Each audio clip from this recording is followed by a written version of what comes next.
Hola, muy buenas tardes. Esta tarde voy a comenzar a hablar un poco sobre lo que es la victimología.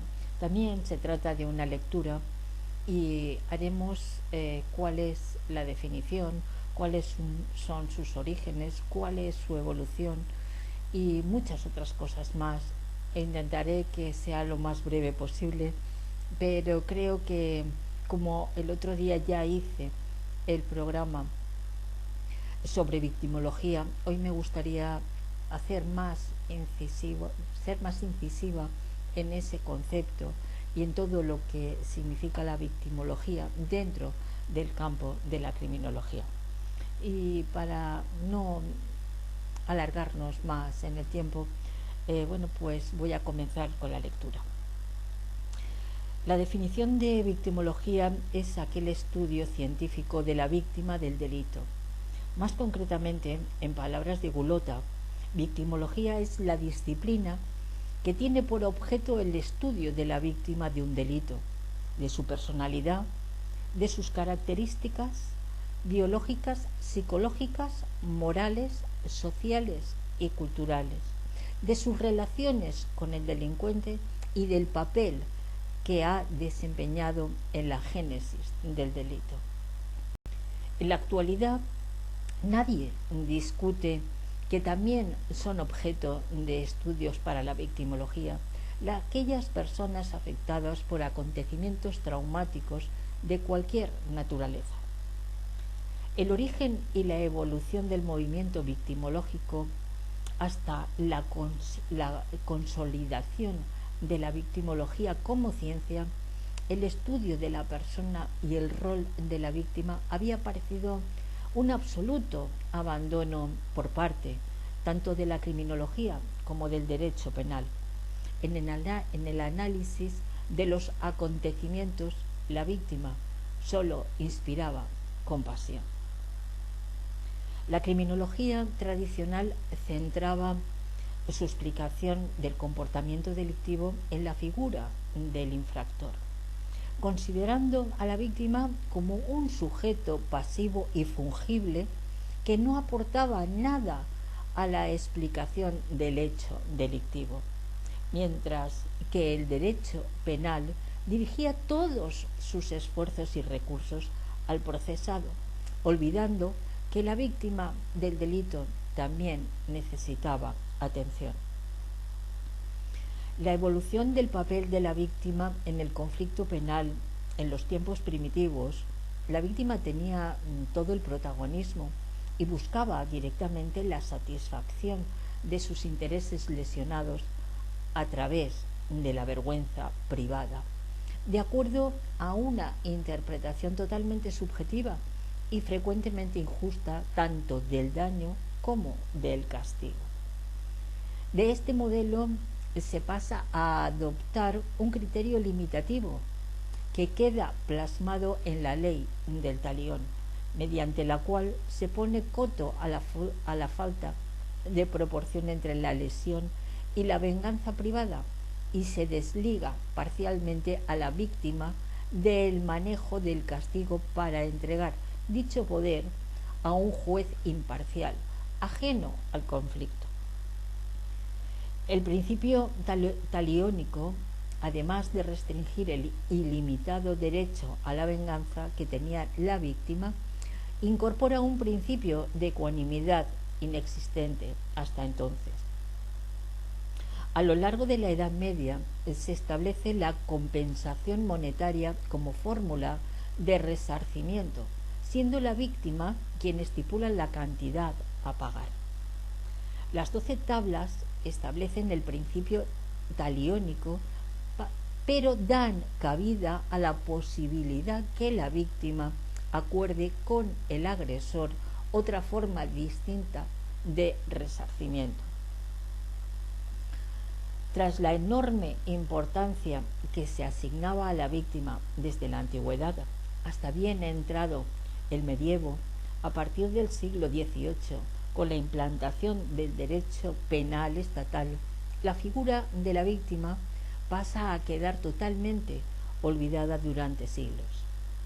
El ius punendi pasa a manos del Estado, y esto supone que la sociedad renuncia a cualquier forma de venganza privada por parte de la víctima o sus familiares y cede al Estado la protección de la sociedad frente a la delincuencia, así como el enjuiciamiento y la imposición de penas al delincuente.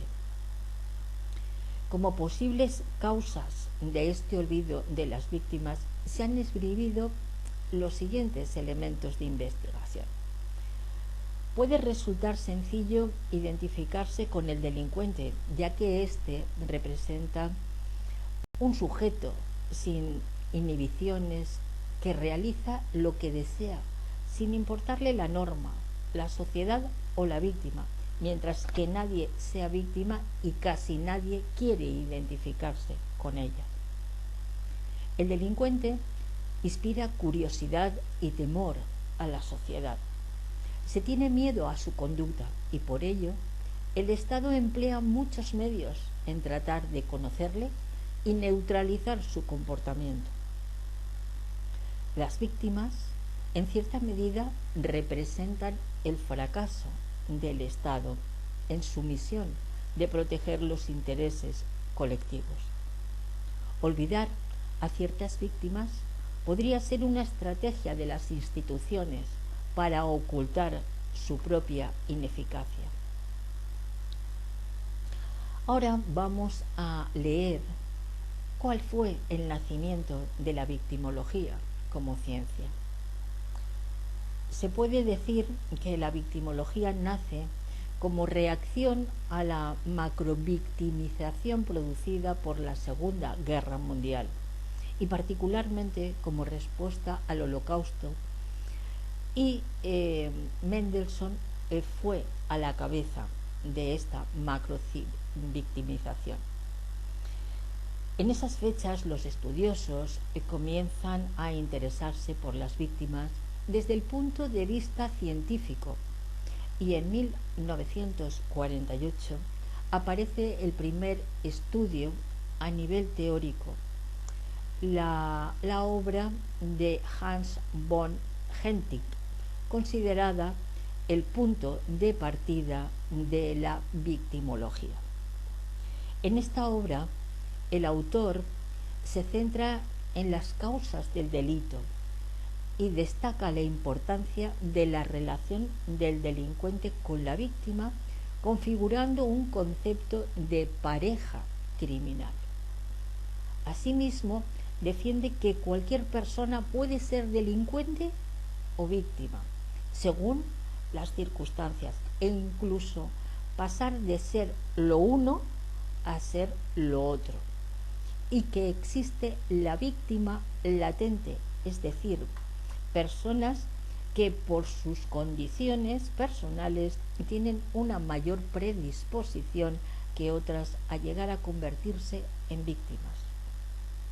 Benjamin Mendelssohn es quien acuña el término victimología y lo utiliza por primera vez en una conferencia impartida en Bucarest en 1947, defendiendo la victimología como ciencia opuesta y complementaria a la criminología, al confluir en todo delito factores que derivan tanto del infractor como de la propia víctima.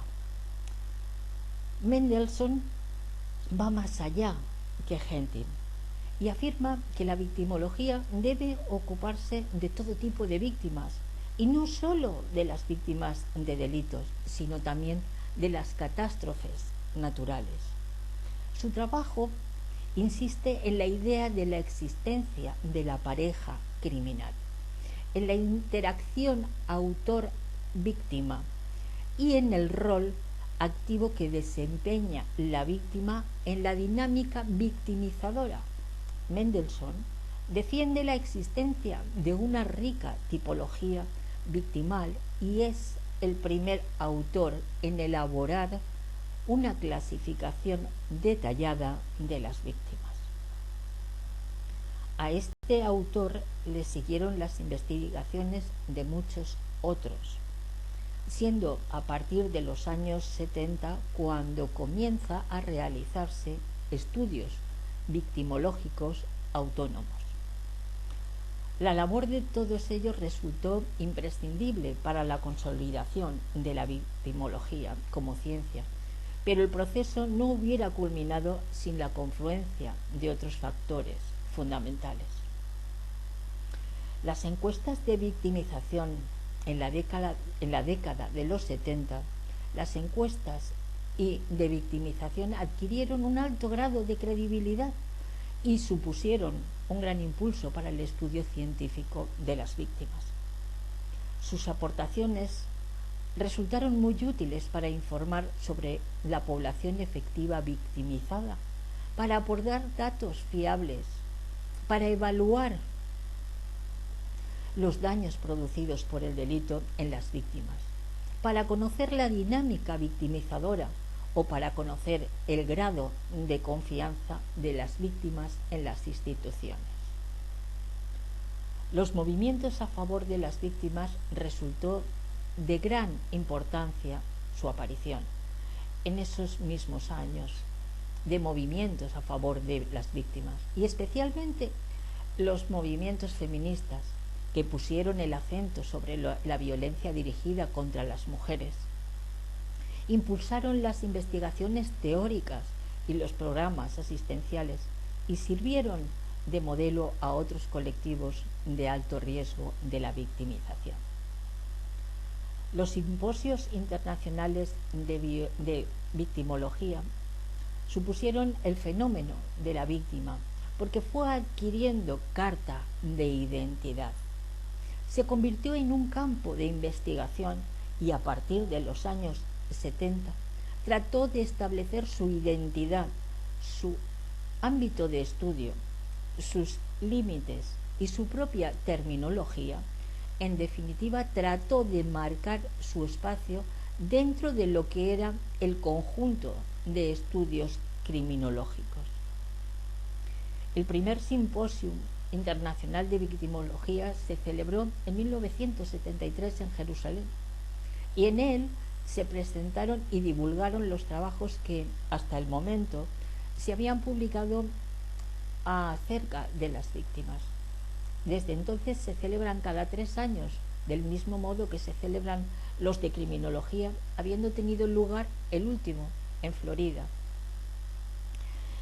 En 1976 surgió una publicación periódica especializada llamada Victimología, que se sigue editando desde esa fecha.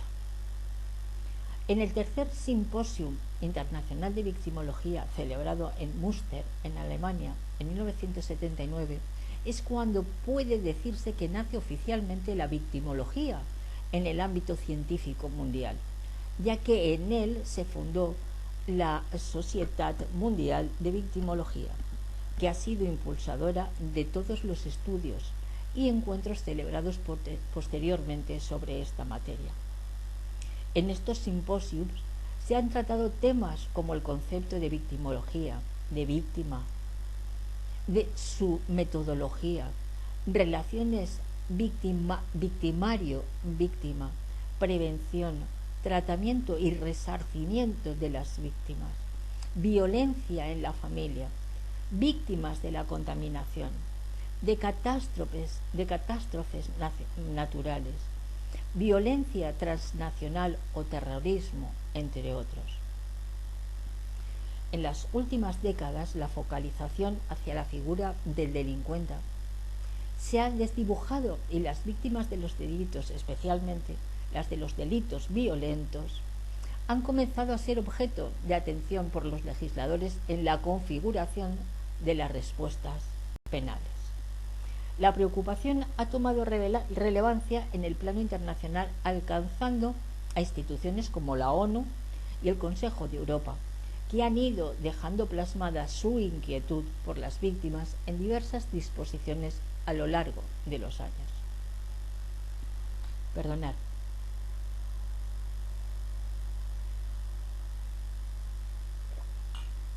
El objeto de la victimología vamos a abordarlo en este momento.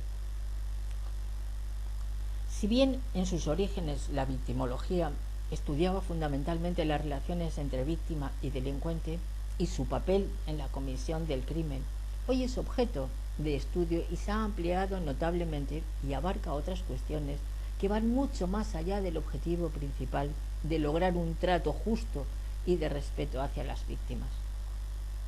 La victimología pretende desarrollar mediante un estudio en profundidad de la víctima una serie de reglas y principios comunes que supongan un beneficio para el avance y evolución tanto de las ciencias criminológicas como de las jurídicas, permitiendo una mejor comprensión del fenómeno criminal, de la dinámica criminológica y de la personalidad del delincuente.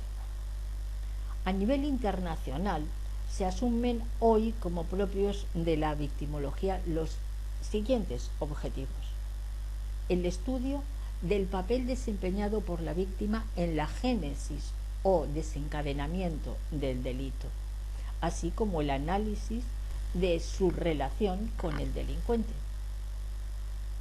la problemática de la asistencia jurídica, psicológica y terapéutica a las víctimas, los programas de ayuda y tratamiento de las víctimas, la protección a las víctimas testigo, la indagación de los temores sentidos en varios grupos de victimización, los estudios y análisis sobre grupos de riesgo y de vulnerabilidad frente a la victimización, el desarrollo de programas de prevención del delito, la investigación sobre factores de predisposición victimal, el examen de la criminalidad real a partir de los informes de las víctimas sobre delitos no perseguidos o cifra negra de la criminalidad, la necesidad de subrayar la importancia de la víctima dentro de los mecanismos de reacción de la justicia punitiva y de determinación de las penas,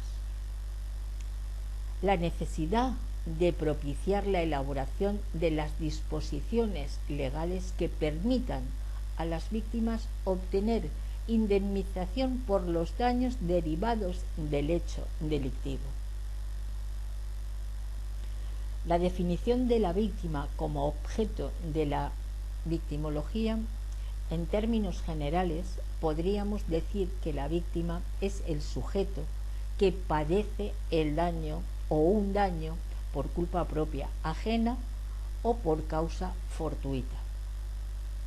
La Declaración de la Sociedad Mundial de Victimología define a la víctima como toda persona que ha sufrido una pérdida, daño o lesión, ya sea como individuo o como integrante de un grupo o colectividad, incluso refiriendo el término persona a entidades legales, organizaciones, asociaciones, comunidades, Estado o a la sociedad en su conjunto. Incluye a las personas que sufren un delito y a las que sufren daños de cualquier otra naturaleza.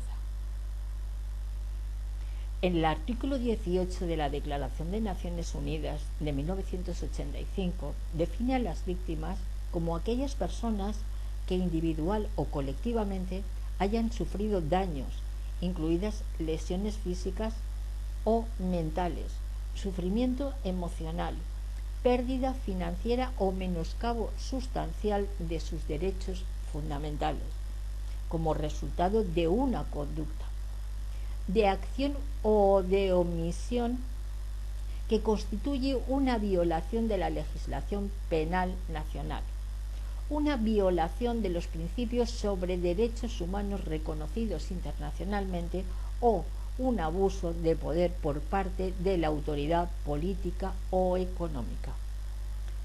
Dentro del concepto general de la víctima, es necesario distinguir las víctimas directas, son las personas afectadas directamente por una agresión o por un evento traumático de las víctimas indirectas, que son aquellas personas que, sin haber resultado afectadas personalmente en primera instancia, sufren los efectos del delito por haber sido testigos del hecho, por mantener relación personal con la víctima o por estar implicadas profesionalmente en el acontecimiento.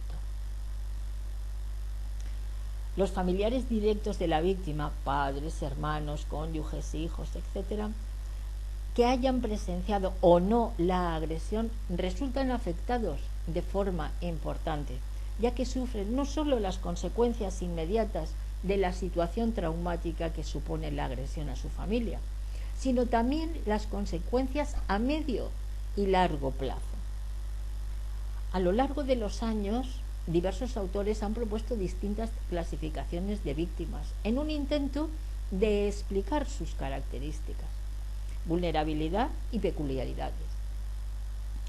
Estas tipologías victimales, si bien no deben ser entendidas como categorías estancas, inamovibles y aplicables de forma mecánica, sí resultan útiles para aunar en grandes grupos las características más significativas de las personas devenidas en víctimas.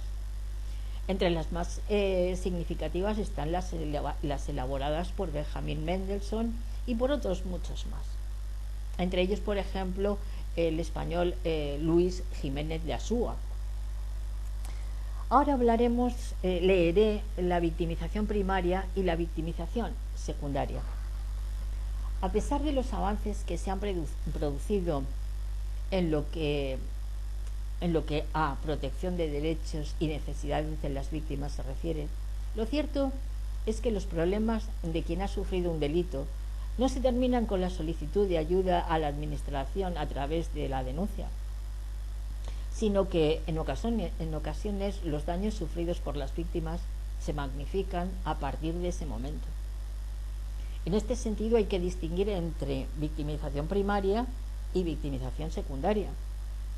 La victimización primaria se refiere a la experiencia individual de la víctima derivada del hecho mismo de haber padecido el delito y a las diversas consecuencias perjudiciales que eso conlleva, sean de carácter físico, de carácter económico, de carácter psicológico o de carácter social. La victimización secundaria es aquella que se deriva de las relaciones de la víctima con el sistema jurídico penal. En contacto con la administración de justicia, en ocasiones, la víctima experimenta el sentimiento de estar perdiendo el tiempo, de no recibir toda la atención que merece, de ser ignorada o de ser tratada de forma estereotipada y deshumanizada. No es raro que sufra incomprensiones derivadas de la excesiva burocratización del sistema. En algunos casos, las víctimas pueden llegar a sufrir la falta de tacto o la incredulidad de determinados profesionales. La victimización secundaria se considera más negativa que la primaria, porque es el propio sistema el que victimiza a quien se dirige a él pidiendo justicia y protección, y porque la víctima se siente frustrada en sus expectativas, quedando afectado de esta manera el prestigio del propio sistema de justicia.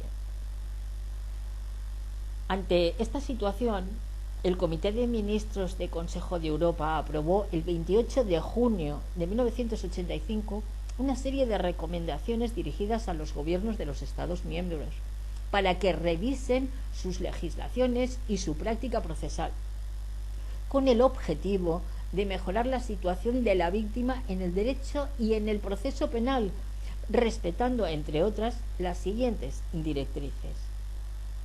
En el nivel de intervención policial, los funcionarios de policía deben estar formados para tratar a las víctimas de modo comprensible, constructivo y tranquilizador, evitando perjuicios añadidos. la policía debe informar a la víctima sobre la posibilidad de obtener asistencia, reparación de su perjuicio por el delincuente e indemnización por parte del Estado.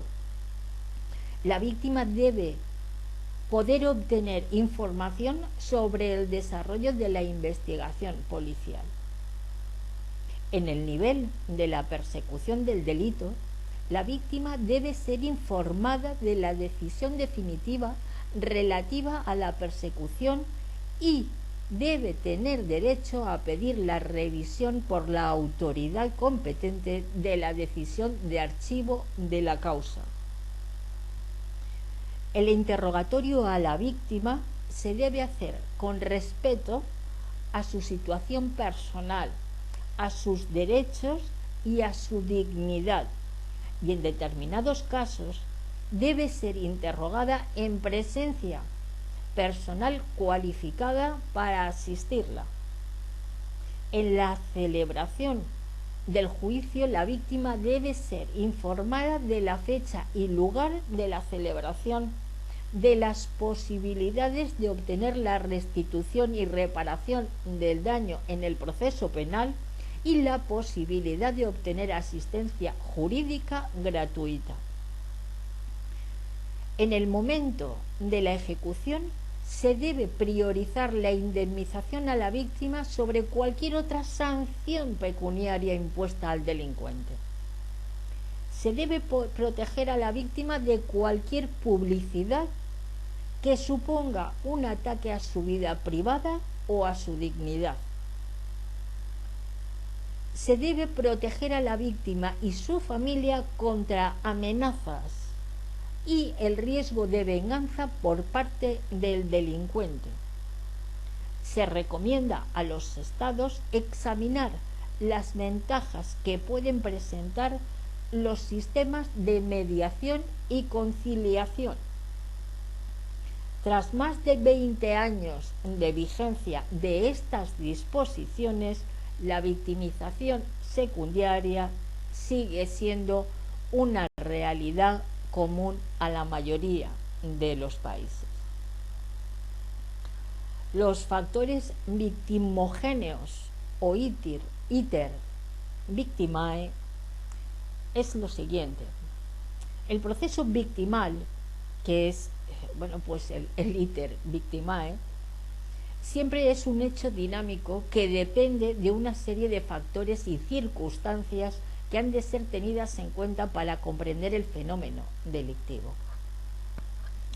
Cualquier persona está expuesta a poder sufrir un delito, pero ni todas tienen el mismo nivel de vulnerabilidad, ni todas son conscientes de los riesgos.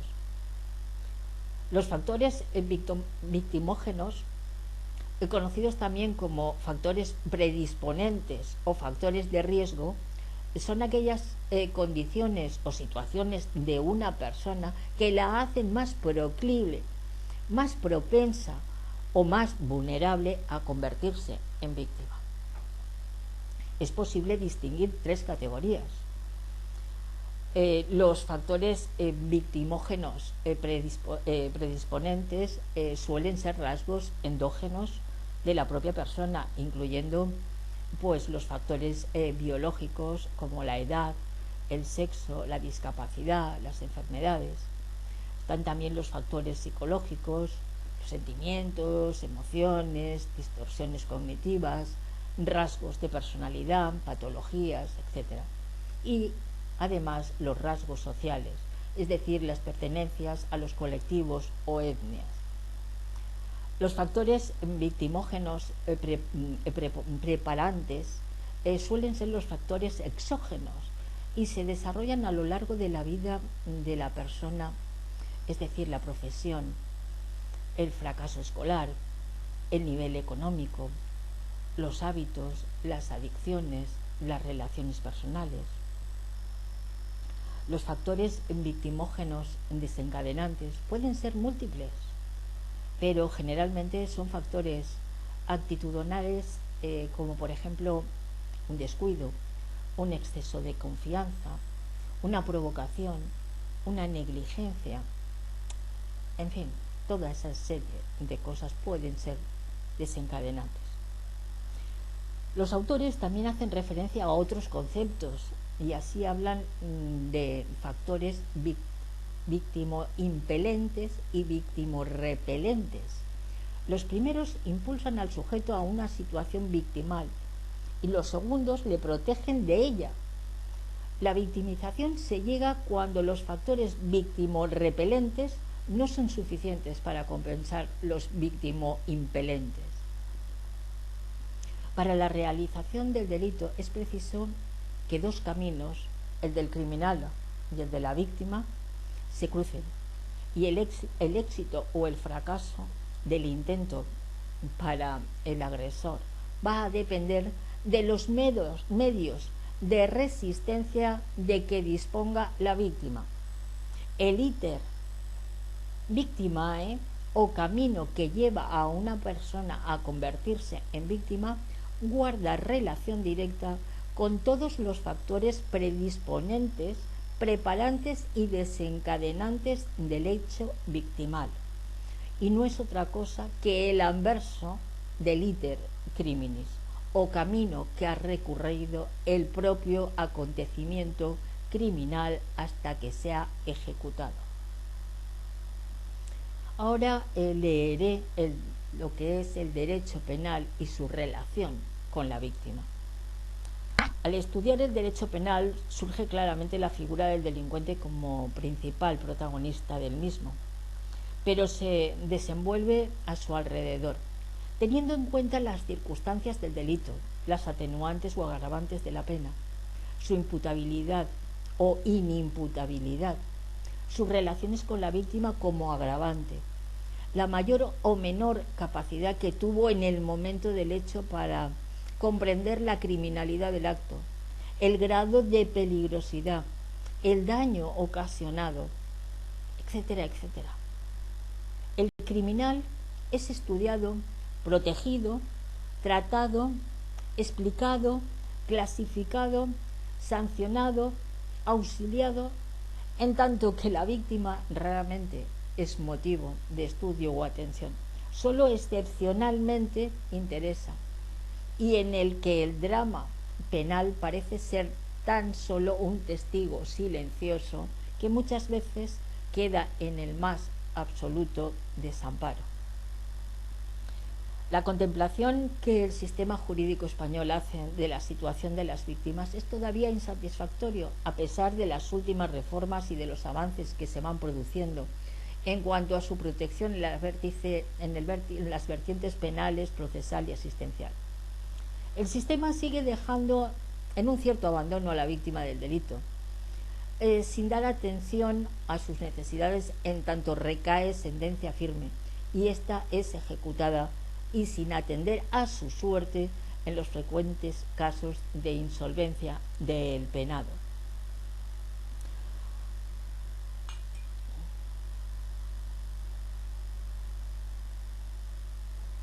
A través de la denuncia de la víctima, aproximadamente el 90% de los delitos llegan a conocimiento de los tribunales.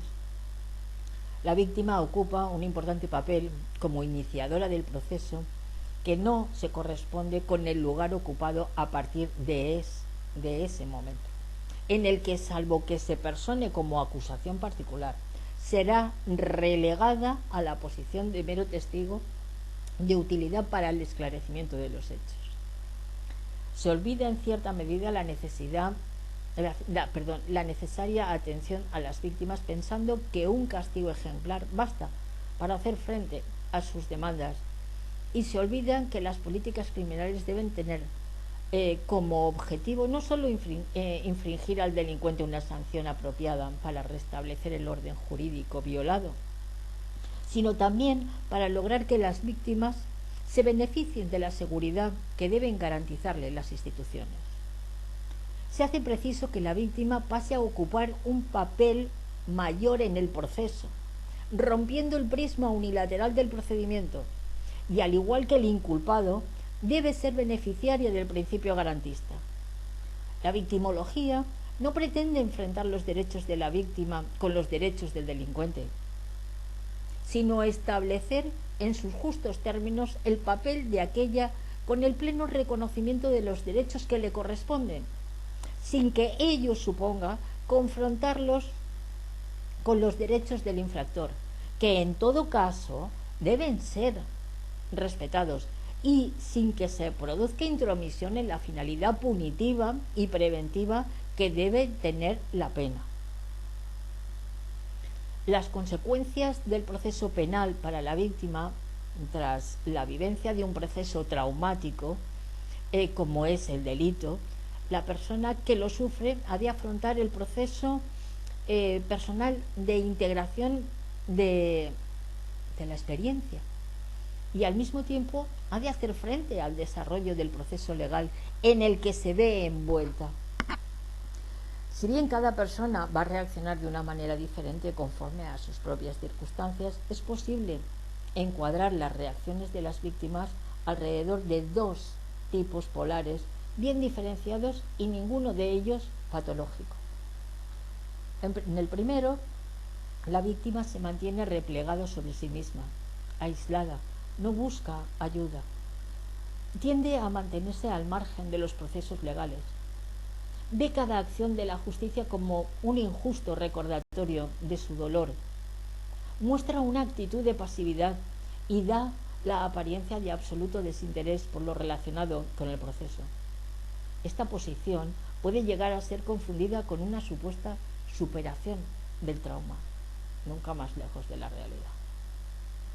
En el otro extremo aparece una actitud en la que la víctima expresa de forma casi permanente los sentimientos de enfado, rabia y odio por lo ocurrido. Se extiende la culpabilización de los hechos a muy diferentes personas y grupos y se mantiene una sensación de absoluta incomprensión por parte de los demás. La víctima mantiene enérgicas posiciones reivindicativas con las exigencias exageradas en las que ninguna reparación será considerada como suficiente. En estas actitudes extremas se posicionarán algunas víctimas, mientras que la mayoría se situará en lugares intermedios, tomando posturas alternantes a lo largo del procedimiento. Sea de una o de otra forma, lo cierto es que el trauma provocado por el delito se transforma en el eje central de la vida de un gran número de víctimas. En estas circunstancias no es difícil comprender que la víctima no se encuentre, en muchas ocasiones, en buenas condiciones para poder afrontar el desarrollo del proceso judicial de su caso, y que se haga imprescindible un apoyo que debe ir más allá del mero asesoramiento para abordar los aspectos emocionales y evitar posibles consecuencias dañinas en el futuro.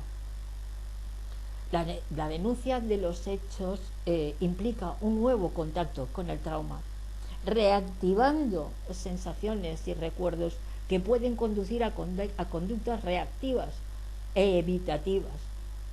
El entorno burocrático puede provocar un sentimiento de exclusión, y cuando el origen de la denuncia está en un parte que cursan los servicios médicos, la víctima puede sentir invadida su intimidad, viviéndolo como una nueva agresión en la que no tiene ningún papel activo.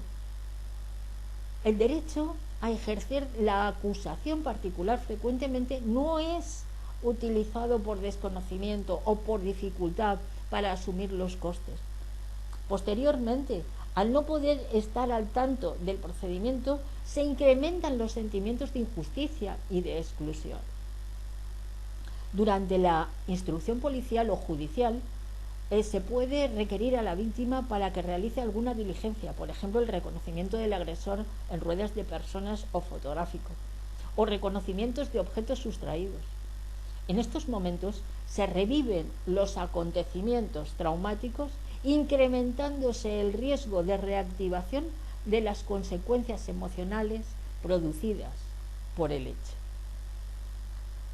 Al prestar la declaración ante el juez, la víctima lo hace como testigo de los hechos, más que como persona dañada, y está obligada a declarar la verdad en una situación en la que mantiene alteraciones perceptivas y amnésicas que pueden dificultar su capacidad de comunicación. La vivencia de peligro y el miedo a posibles represalias por parte del autor del delito o de personas allegadas a él interferirán en todas las actuaciones y todas las declaraciones de la víctima. El careo como testigos con el agresor, que pueden tener otra visión de algunos aspectos de lo sucedido, pueden incrementar la sensación de impotencia. Durante la vista oral, la víctima puede ser citada a comparecer como testigo y permanecerá fuera de la sala hasta que sea llamada, sin poder escuchar la declaración del acusado. Una vez llamada, declarará bajo juramento o promesa de decir la verdad de los hechos, mientras que el agresor ha podido optar por no declarar. Este papel secundario puede dar lugar nuevamente a la aparición de sentimientos de exclusión, abandono e incomprensión. Si no está citada como testigo ni está personada en la causa, la víctima no será informada de la fecha de la celebración de la vista oral. Al dictarse sentencia se producirá un mayor o menor grado de satisfacción para las víctimas. Para unas será la constatación de una injusticia y la reafirmación del sistema como inseguro. Para otras abrirá una nueva etapa en la que poder ir dejando atrás una vivencia, pero no será olvidada, pero que podrá ser integrada dentro de las propias experiencias. Si hay condena, además de las posibles responsabilidades penales del acusado, cabe también imponer una responsabilidad civil que irá destinada a reparar el daño y perjuicio siempre que el acusado sea solvente, y solo en casos extraordinarios pueden darse indemnizaciones por parte del Estado. Entre el momento del acontecimiento traumático y el final de la resolución judicial ha transcurrido un periodo de tiempo muy largo en el que los sentimientos de abandono y el desánimo han tenido múltiples ocasiones de aumentar. Pueden surgir sentimientos de desamparo ante la estructura judicial, que es garantista de los derechos del acusado, sintiendo la víctima los suyos como inexistentes. La percepción de falta de apoyo por parte de las instituciones, personas o elementos sociales con los que la víctima suponía que podía contar provoca daños más profundos que los generados por el hecho traumático en sí. Son muchos, por tanto, los motivos que avalan la necesidad de un enfoque global, y son muchos los cambios necesarios, tanto en el ámbito legislativo como en el ámbito cultural y social. El desconocimiento hacia esta dimensión colectiva del problema de las víctimas se basa a menudo en la ignorancia respecto a cuáles son sus necesidades fundamentales, que en la mayoría de casos no son de orden económico y tampoco sed de venganza.